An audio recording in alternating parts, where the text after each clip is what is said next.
Le livre d'Amos, chapitre 8. Le Seigneur, l'Éternel, m'a envoyé cette vision. C'était une corbeille de fruits. Il a dit, « Que vois-tu, Amos? » J'ai répondu, « Une corbeille de fruits. » Et l'Éternel m'a dit, « La fin est venue pour mon peuple, Israël.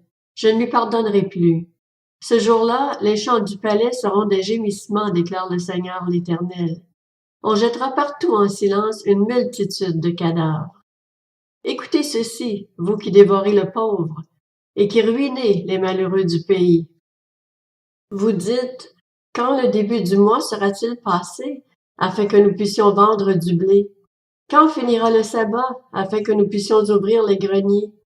Nous diminuerons la mesure, nous augmenterons le prix, nous falsifierons les balances pour tromper.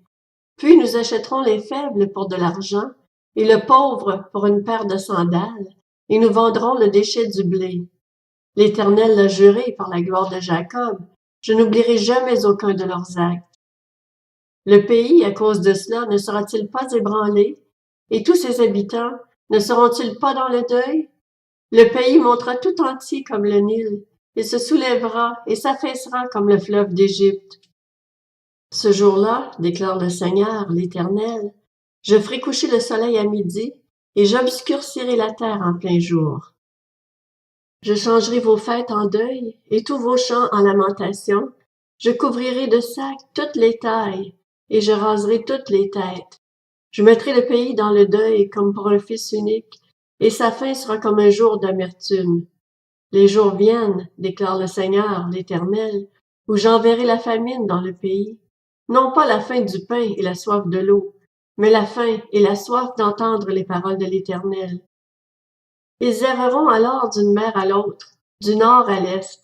Ils iront çà et là pour chercher la parole de l'Éternel, et ils ne la trouveront pas. Ce jour-là, les belles jeunes filles et les jeunes gens mourront de soif. Ceux qui jurent par le péché de Samarie et qui disent « Vive ton Dieu, Dan! Vive le culte de Beër-Shéba !» tomberont et ne se relèveront plus.